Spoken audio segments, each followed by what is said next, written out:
Hello guys, welcome back to my channel. आप सब लोग कैसे हो? उम्मीद है आप सब लोग सेफ़ होंगे। जो आज की वीडियो का टॉपिक है वो है morphology, which is a part of linguistics. Let's start. The term मॉर्फोस जो किससे डिराइव हुई है, वो हुई है ग्रीक वर्ड से, जिसका मीनिंग है फॉर्म। मॉर्फोस का मीनिंग होता है फॉर्म, कि किसी स्ट्रक्चर को, किसी वर्ड को बनाने में कैसी फॉर्म यूज़ होती है। It examines the internal makeup and the structure of the words as well as the patterns. जब हम मॉर्फोलॉजी को पढ़ते हैं तो हम इसके बीच के पैटर्न्स को समझते हैं और स्ट्रक्चर्स को समझते हैं। It looks at both the sides of linguistic science. मतलब ये लिंग्विस्टिक साइंस होते हैं जो उसके दोनों पार्ट को देखती है। मीनिंग को भी, कि क्या मीनिंग डिराइव हो रहा है, कि जो हमने फॉर्म में कुछ सेटअप किया है क्या उसका सही मीनिंग निकल रहा है, और वो फॉर्म भी सही है। मतलब दोनों चीज़ सही होनी चाहिए, फॉर्म भी as well as the meaning. Morphology study of word formation of structure of words. तो मॉर्फोलॉजी क्या है? ये स्टडी है किसकी? वर्ड फॉर्मेशन की। वर्ड्स कैसे फॉर्म होते हैं, स्ट्रक्चर ऑफ वर्ड्स कैसे बनता है।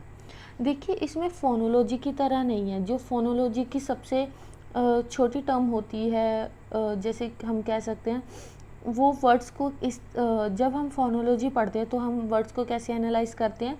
थ्रू सिलेबल्स, कि किस वर्ड में कितने सिलेबल्स है। लेकिन मॉर्फोलॉजी में हम सिलेबल्स नहीं देखते, यहाँ पर हम देखते हैं मॉर्फीम्स। मॉर्फीम्स को समझने के लिए सबसे पहले हमें पता होना चाहिए कि मॉर्फीम्स होती क्या हैं।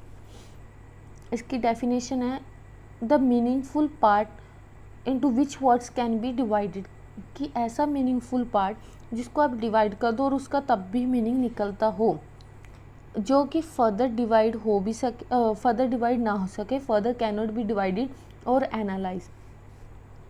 या फिर हम इसे कह सकते हैं the smallest meaningful morphological unit of a language, कि सबसे छोटी लेकिन मीनिंगफुल यूनिट लैंग्वेज की, जिसको हम आगे डिवाइड भी ना कर सकें और ना ही एनालाइज कर सकें। या फिर हम कह सकते हैं minimal units of a meaning, कि किसी मीनिंग की सबसे छोटी यूनिट जिसका खुद का भी एक मीनिंग हो और वो आगे डिवाइड ना हो। इसको समझने के लिए मैं आपको 2-3 एग्जांपल्स दूंगी।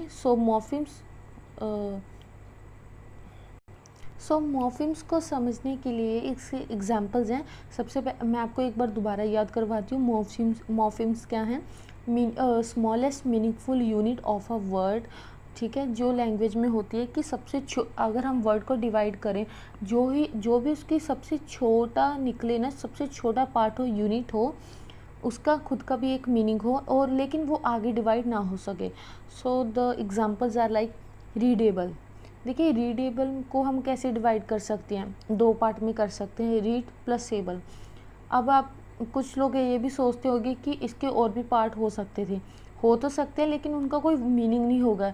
चाहे तो हम आर ई को अलग कर दें, ए डी को अलग कर दें, हो तो सकता है, लेकिन इसका कोई मीनिंग तो नहीं है। इसमें क्या समझा था मॉर्फीम्स में, कि ऐसे इस तरह से डिवाइड किया जाए कि उसका कोई ना कोई मीनिंग तो निकलता ही हो। रीड प्लस एबल, तो इसमें 2 मॉर्फीम्स हैं, यानी कि 2 मीनिंगफुल यूनिट्स हैं, स्मॉलेस्ट यूनिट्स हैं। और अगर ना तो हम अब रीड को आगे डिवाइड कर सकते और ना ही हम एबल को कर सकते। प्लेज में देखा जाए तो प्ले प्लस एस, ठीक है, इसमें भी 2 मॉर्फीम्स हैं। ना तो हम प्ले को आगे डिवाइड कर सकते ना ही एस को। चीप चीप में कोई भी एक ही मॉर्फीम है, क्योंकि ये आगे डिवाइड नहीं हो सकता, और चीप का खुद का एक मीनिंग है, तो इसमें क्या है? 1 मॉर्फीम है। चीपर में 2 मॉर्फीम्स हैं, चीप प्लस ई आर, ठीक है। आई होप कि आपको मॉर्फीम का मतलब समझ आ गया हो।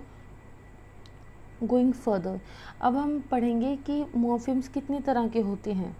मॉर्फीम्स होते हैं 2 तरह के, bound morphemes plus free morphemes. First of all, the definition of free morphemes. Free morphemes are autonomous and can occur on their own or thus also words at the same time.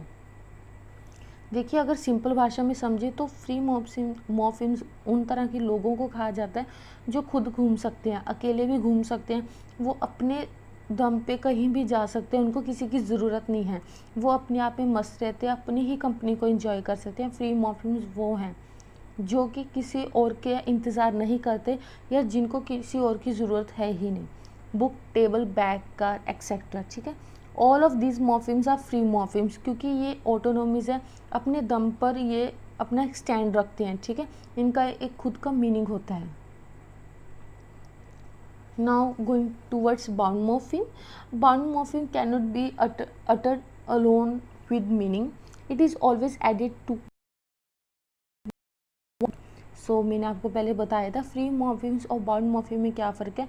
Bound वो लोग होते हैं जो अपने अगर कहीं जाएंगे तो उन्हें किसी का साथ चाहिए होगा तभी वो इंजॉय करते हैं, लेकिन फ्री मॉर्फिम्स ये खुद ही अकेले घूमते रहते हैं और इंजॉय करते रहते हैं। Kind of a thing we can say. Bookish, अगर हम बुकिश की एग्जांपल लेंगे तो बुक प्लस ISH, तो बुक क्या है, फ्री मॉर्फिम्स है। लेकिन बाउंड मॉर्फिम को तो जो ISH है वो है बाउंड मॉर्फिम, तो इसको तो फ्री मॉर्फिम की ज़रूरत है ही है, तभी ये बेचारा घूमने जा सकता है। Mainly replay.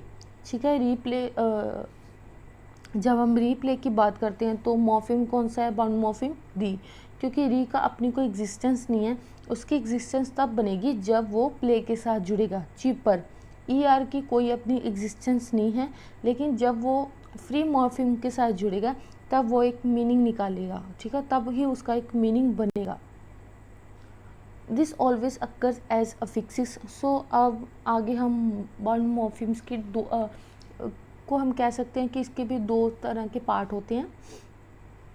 ठीक है, bound morpheme mostly refer to the morphemes that can occur as affixes. So affixes होते हैं, बाउंड मॉर्फिम्स होते हैं, अफिक्सिस भी कहा जाता है।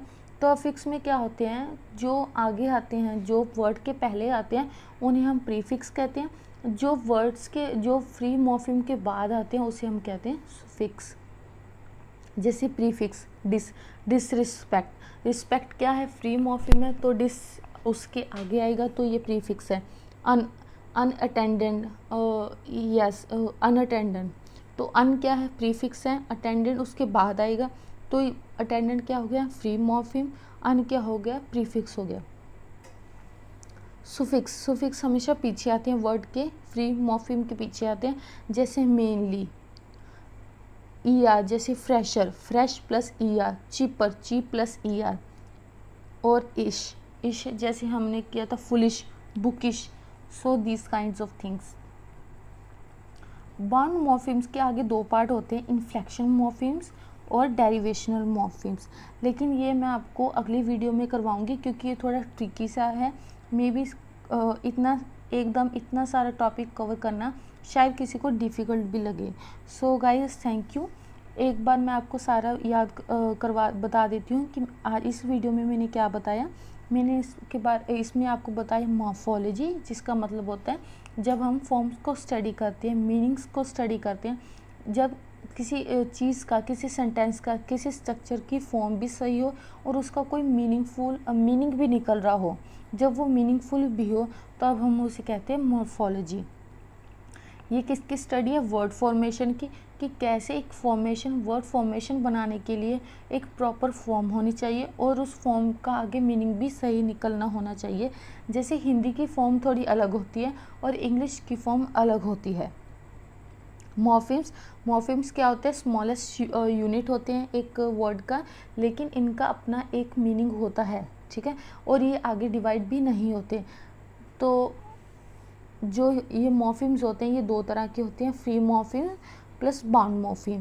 फ्री मॉर्फिम वो मॉर्फिम्स हैं जो अपनी एग्जिस्टेंस अपनी दम पर रखते हैं, जिनको बाउंड मॉर्फिम्स या किसी की ज़रूरत नहीं है। इनका खुद का एक मीनिंग होता है, बुक, टेबल, बैग, कार, इन सब एग्जाम्पल्स का अपना एक मीनिंग है। ठीक है, they have their own meaning, their own identity. Whereas the bound morphemes, इनकी अपनी एक आइडेंटिटी नहीं होती। इनकी आइडेंटिटी कब बनती है, जब ये फ्री मॉर्फिम्स के साथ जुड़ते हैं। ये तब घूमने जाते हैं जब इनके साथ फ्री मॉर्फिम्स हो, ये तभी इंजॉय कर सकते हैं, इनकी एग्जिस्टेंस ही तब बनती है। जिससे bookish, mainly, cheaper, ER, ISH, ली, LY, ली, तो ये जो वर्ड्स हैं ये हैं बाउंड मॉर्फिम्स। ये तब मीनिंग निकालते हैं, इनका मीनिंग तब निकलता है जब इनको फ्री मॉर्फिम्स के साथ जोड़ा जाता है। बाउंड मॉर्फिम्स के आगे दो पार्ट होते हैं, प्रीफिक्स सुफिक्स। जब मेन वर्ड, जो मेन वर्ड है उससे पहले कोई जोड़ा जाएगा उसे कहेंगे प्रीफिक्स। जो फ्री मॉर्फिम के बाद जोड़ा जाएगा बाउंड मॉर्फिम उसे कहेंगे हम सुफिक्स। जैसे डिसरिस्पेक्ट, डिसऑनेस्ट, अनअटेंडेड,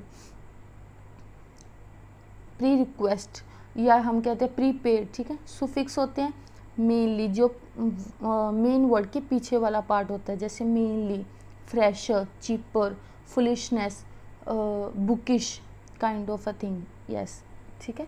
तो मुझे लगता है कि मैंने जो मॉर्फोलॉजी का अब तक का बाउंड जो भी करवाया है वो आपको समझ आया हो, आई होप सो। अगर आपको नहीं समझ आए तो प्लीज़ कमेंट सेक्शन में ज़रूर पूछ लीजिएगा। अगर समझ आया है तो प्लीज़ मेरे वीडियो को लाइक, शेयर, सब्सक्राइब कर दीजिए। इट गिव्स आपका एक सब्सक्राइब, आपका एक लाइक, आपका एक कमेंट बहुत ज़्यादा मोटिवेशन देता है to make more videos, to more work hard.